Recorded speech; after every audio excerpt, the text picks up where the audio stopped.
Public interest में अब बात होगी संसद में यूपीए सरकार के करप्शन पर आए श्वेत पत्र की और साथ ही एक पूर्व सीएम के व्हाट्सएप मैसेज की, जिसमें छिपी है करप्शन की कहानी। पहले बात यूपीए गठबंधन के साथ ही झारखंड मुक्ति मोर्चा से जुड़े पूर्व सीएम हेमंत सोरेन की, उनके घोटाले की। आरोप हैं मुख्यमंत्री पद उन आरोपों के लगने के बाद ही चला गया था जमीन घोटाले के, अब जेल में है। लेकिन जांच एजेंसी ईडी ने अपनी जांच को आगे बढ़ाते हुए क्या किया है? कोर्ट में पेश एक रिपोर्ट में नए खुलासे हुए हैं। व्हाट्सएप मैसेज से करप्शन के कोडवर्ड का दावा किया गया है।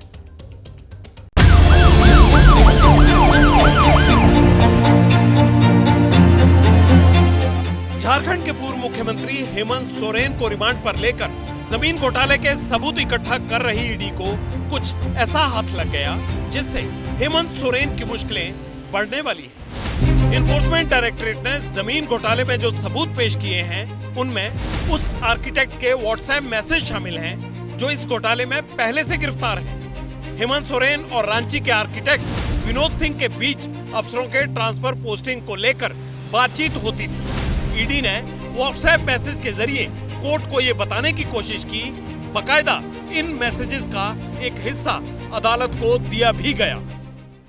तारीख 7 जून 2020, विनोद सिंह ने मुख्यमंत्री हेमंत सोरेन को व्हाट्सएप पर एक मैसेज भेजा, कहीं का डीसी बना देना, नो रिलेशन, प्योर कमर्शियल। इस संदेश में किसी अफसर का नाम नहीं है। विनोद सिंह ने व्हाट्सएप पर हेमंत सोरेन को एक और मैसेज भेजा जिसमें लिखा है, भाई शशि रंजन IAS IG जेल, सूडा यानी state urban development authority director, इसको भी DC हजारीबाग या फिर बोकारो आदि।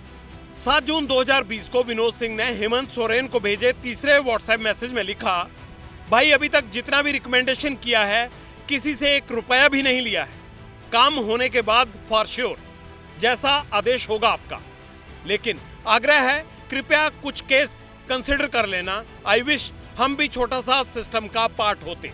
5 दिन बाद 12 जून को विनोद सिंह की तरफ से हेमंत सोरेन को व्हाट्सएप मैसेज भेजा गया जिसमें लिखा है, भाई अगर संभव हो तो कोलकाता वाले लाला जी से रविवार को एक बार मिल लो, बाकी आप पर है, कब से करना है या नहीं करना है एक बार समझ लेता, बड़ी पार्टी है इसकी मुझे जानकारी देना। उसी दिन हेमंत सोरेन के व्हाट्सएप पर विनोद सिंह ने एक और मैसेज भेजा, लिखा उसका बायोडाटा दूसरे मोबाइल से भेजा था, तुम देखे हो।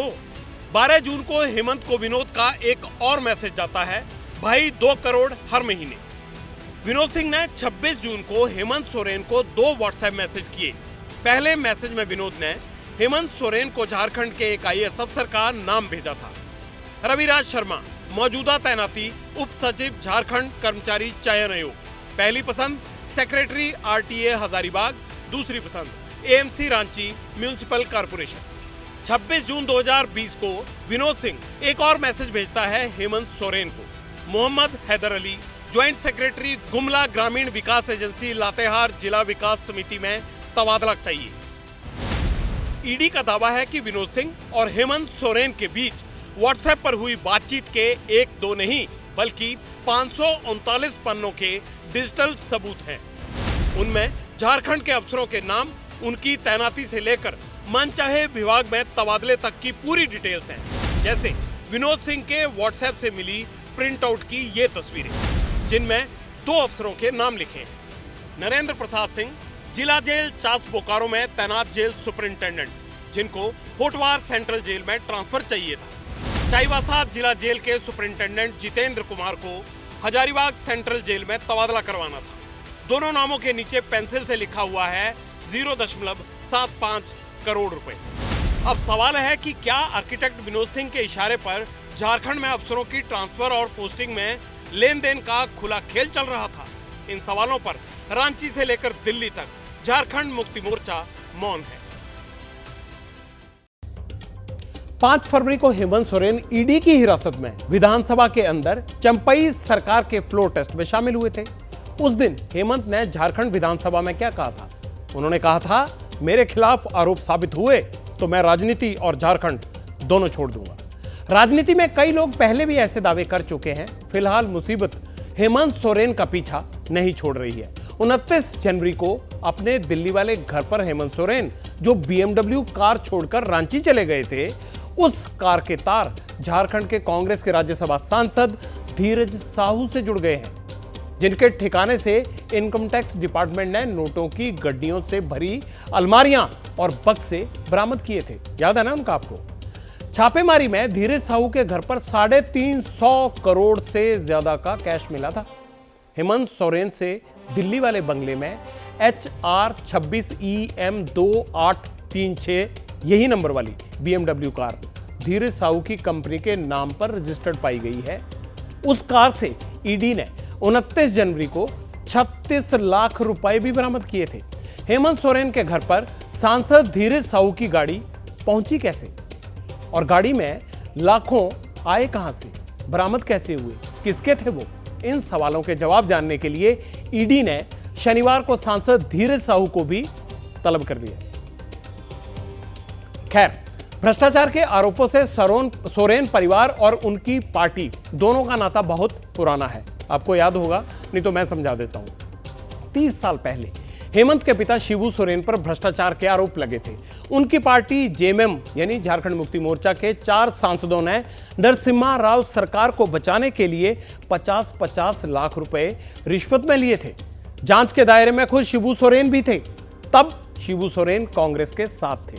आज हेमंत सोरेन की सरकार में कांग्रेस शामिल है और उनकी पार्टी UPA गठबंधन का हिस्सा भी है, जिसके 10 साल के शासन पर आज मोदी सरकार ने संसद में श्वेत पत्र पेश किया है। व्हाइट पेपर के जरिए मोदी सरकार ने यह बताया है कि 2004 से लेकर 2014 तक UPA सरकार का दौर फाइनेंशियल और इकोनॉमिक मिसमैनेजमेंट से भरा हुआ था। वित्त मंत्री निर्मला सीतारमण ने संसद में आज जो श्वेत पत्र पेश किया, उसमें बताया क्या गया? उसमें कहा गया 2014 में देश की आर्थिक व्यवस्था नाजुक दौर से गुजर रही थी और NDA सरकार को विरासत में UPA से खराब अर्थव्यवस्था मिली।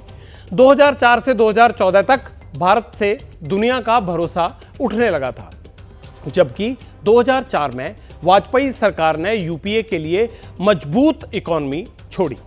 2004 से 2014 तक 15 बड़े घोटाले हुए। श्वेत पत्र में UPA शासन के 10 साल में हुए 15 घोटालों के बारे में पूरी जानकारी दी गई है और यह कहा गया है कि कैसे 2010 में घोटालों के आरोप में दिल्ली कॉमनवेल्थ गेम्स को आयोजित किया गया था।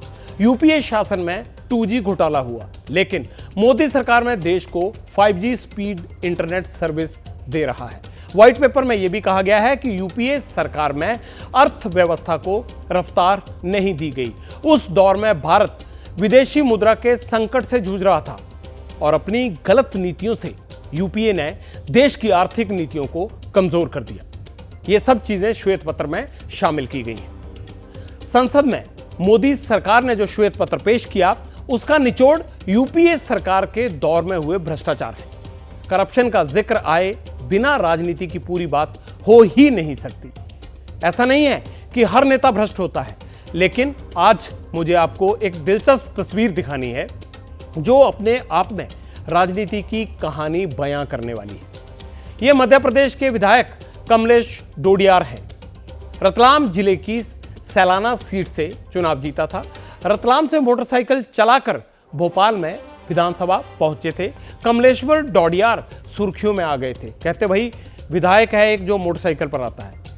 हमने भी तस्वीर दिखाई थी, पब्लिक इंटरेस्ट में पूरा इंटरव्यू दिखाया था इनका कि अगर EVM का इतना गंभीर मसला है तो भैया ये जो मोटरसाइकिल नहीं खरीद सकते, ये कैसे चुनाव जीत गए, ये खबर दिखाई थी हमने।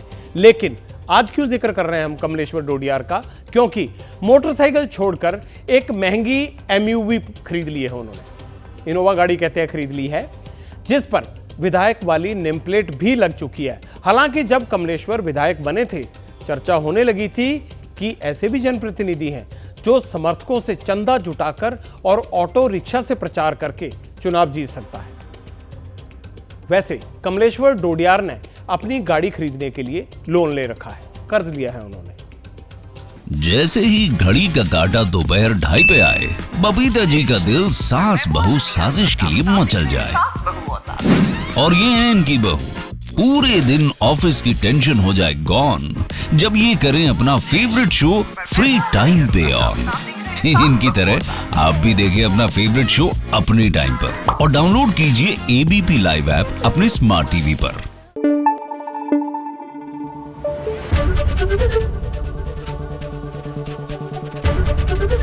एबीपी न्यूज आपको रखे आगे।